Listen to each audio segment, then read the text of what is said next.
a brilliant flash of fire and a plume of smoke blocking out the sun. Torrents of lava barreling down the mountainside as fast as 100 miles per hour at temperatures of up to 1,300 degrees Fahrenheit. In an instant, towns, roads, and trees completely engulfed by a searing hot, lethal cloud.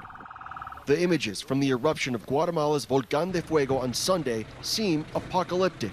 Oh my God! Caitlin Almy and Aiden Turner were camping near the volcano when it erupted, capturing this video as they fled. Do you guys feel pretty lucky right now? Oh, yeah.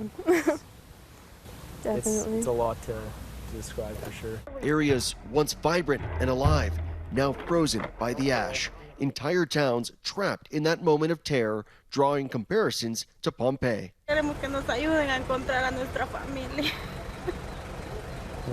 She just wants help finding her family. For many, the wave of destruction hit so suddenly they had just seconds to flee. Porque nos estábamos ahogando, no podíamos respirar. They thought it was just regular smoke at first, but then it just turned into something that they'd never seen before. Nunca has visto algo como eso, ¿verdad?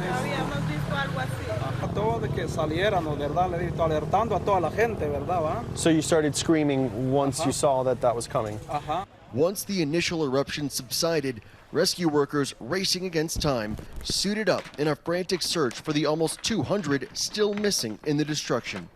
We were there with a rescue team at one of the hardest hit villages as the volcano suddenly erupted again without warning. The volcano's wrath forcing us and the team to flee, the ground too hot to maneuver. Locals tell me they never expected the flow from the volcano to come down this way, but that is exactly what happened. It destroyed everything in its path, homes, cars, buildings, and now there are firefighters, volunteers, carrying out an active search and rescue mission. Today, experts don't believe any other volcanic activity is imminent, but they are also doubtful that any more of the missing will be found alive. The death toll now at 99 and expected to climb higher.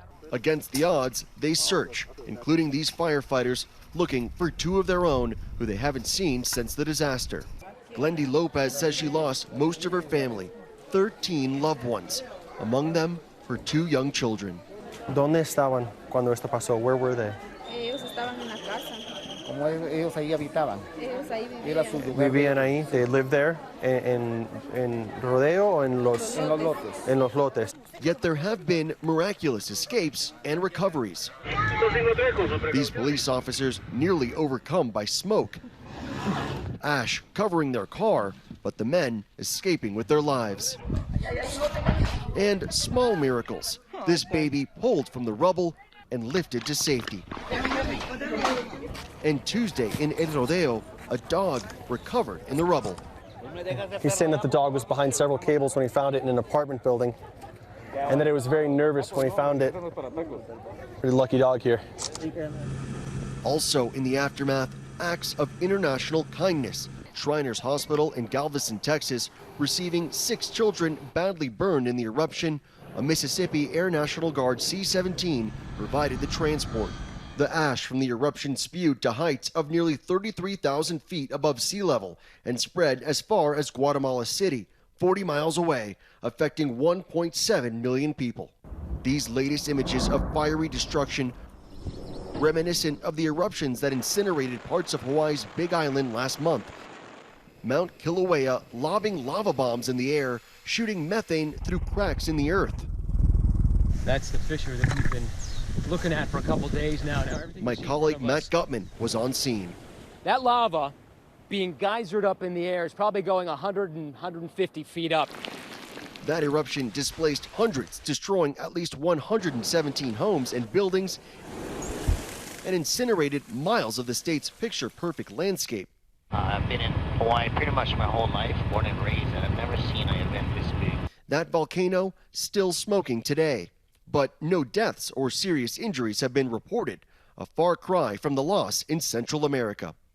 A key difference, Volcán de Fuego is located on the Ring of Fire, a belt characterized by both extreme earthquakes and powerful volcanoes. And many of these eruptions on the Ring of Fire are pyroclastic, meaning the hot gas and volcanic matter move not slowly and plodding like what we see in Hawaii, but at a rapid pace. This, coupled with the lack of advance warning, contributing to the very different fallouts.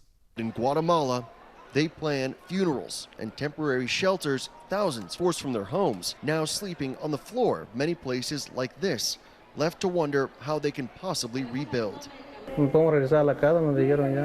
They're not sure when he's going to be able to return home just yet. He's saying it's still too dangerous for him right now.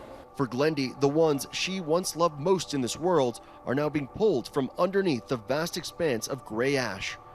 This mountainside, she says, will never be home again. For Nightline, I'm Victor Oquendo in Alotenango, Guatemala.